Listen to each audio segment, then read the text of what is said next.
to attend my journey through the MPA program, and I'm going to go over a little bit of what I've learned. So as everyone in this room knows, my name is Autum Blanchard. I've lived in South Carolina my entire life.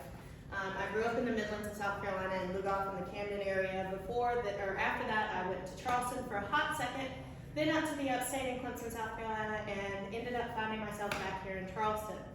As a child, I had an extremely privileged upbringing. My parents routinely made sure that my sister and I had access to the natural world around us, and that we were always up to date on what was going on with the planet societally. This included things like equal rights conversations and political dynamics. I also enjoyed a lot of activities outdoors, specifically camping, backpacking, the like, but unfortunately I was struggling to figure out how I could do a career in this without being something like a DNR officer. After all, I had a medical legacy in my family. Both my mom and my dad had been in the medical field as an EMT and a ER nurse since they graduated high school. So for a hot second I thought, well, maybe I'll be a pediatrician or a trauma doctor. This all kind of turned and changed dramatically after I attended the North Carolina Zoo for a 2017 high school graduation present, and seeing how happy that made me, my mom and dad basically said, you can't go into the medical field, you've got to go do something with animals.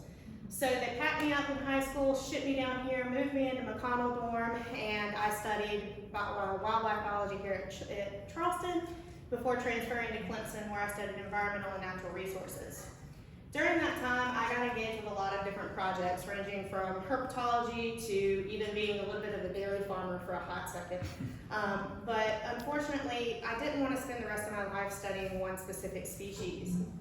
Instead, I wanted to do something that made me happy. After all, if you can't talk about what you do for at least 30 minutes a day with a smile on your face, it's not what you're supposed to be doing. So I started looking for graduate programs, and this ultimately led me to examine how I could bridge my love for the environment and natural resources with a desire to see more people have access to the same things that I did growing up. But what does that career look like?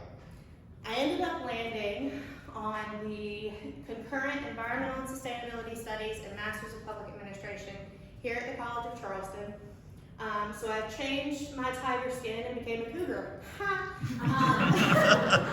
So this brings us to what I've learned so far in the MPA program. And the first things first, we have to recognize the need for public administrators to lead and manage with the public's best interest at heart to ensure that all community members' needs are met.